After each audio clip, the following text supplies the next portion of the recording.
xafladda sanad dugsiyeedka 2018 ilaa 2019 iyo sagootinta dufcaddii sagaalaad ee ka baxda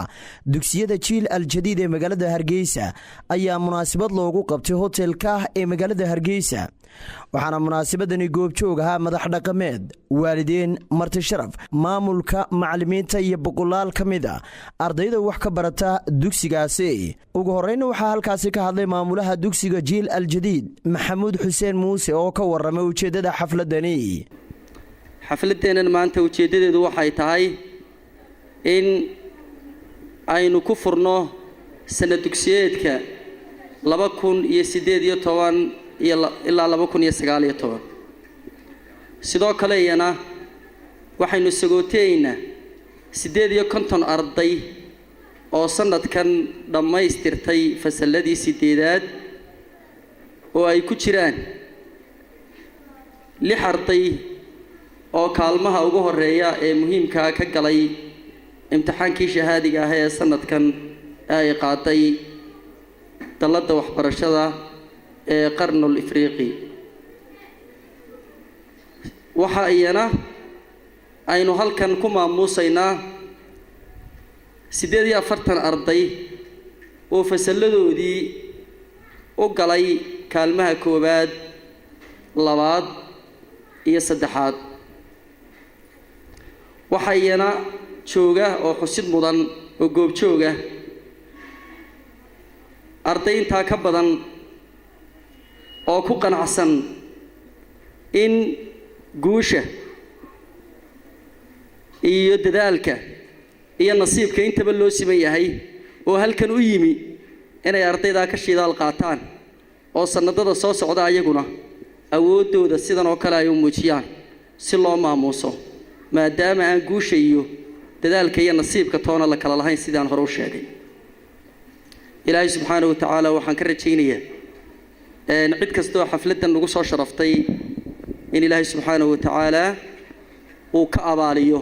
Maxamuud Xuseen Muuse maamulaha dugsiga jiil aljadiid waxa kale oo hoosta ka xariiqay isla markaana ugu bushaareeyay ardayda wax ka barata dugsigani iyo waalidkoodaba in dugsigu sanad dugsiyeedkan ay u diyaariyeen dugsiga sare oo kaabaya tayada waxbarasho ee dugsiga jiil aljadiid uu caanka ku yahay haddii aan soo qaaday secondary-ga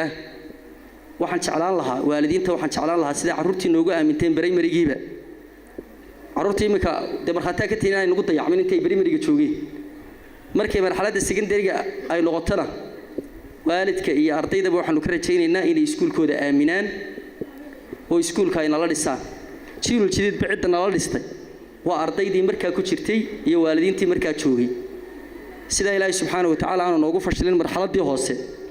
tii sarana ilaahay subxaanahu wa ta'ala ina fashalin maayo annaguna waanu dadaalaynaa in iskuulka waalidiintu ay nala camiraan xaafadana waa u dan oo runtii xaafadan oo aan ma garanaysaa secondary ba lahayn waa ceeb intii ay munaasabadu socotay waxaa halkaasi maamulka dugsigani ay abaalmarino qaaliya oo isugu jira laptop mobaylo casriya oo kuwa ugu dambeeyay ah la guddoonsiiyay ardaydii kaalmaha ugu sarreeya u gashay imtixaanaadkii shahaadiga ee ay qaaday hay'adda Geeska Afrika oo ardaydoodu ahayd 6 arday ay ku guuleysteen sidoo kale halkaasi ka hadlay xubno isugu jira waalidiin culimaadudiin madax dhaqameed oo dhammaantoodba si isku mid u bogaadiyay tayada waxbarasho ee dugsiga jiil aljadiid ee magaalada Hargeysa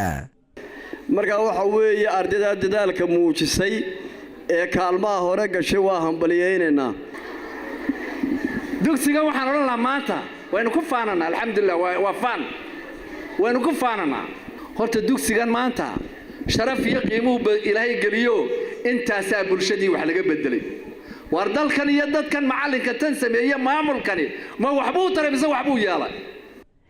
gabagabadii waxaa halkaasi ardayda dugsigani wax ka barata ay abaalmarino iyo shahaadooyinba ay ku maamuseen maamulka iyo macallimiinta dugsiga jiil aljadiid halka maamulka dugsigaasina ay ardaydii kaalmaha hore ka gashay imtixaanaadkii dugsiga iyaguna ku maamuseen abaalmarino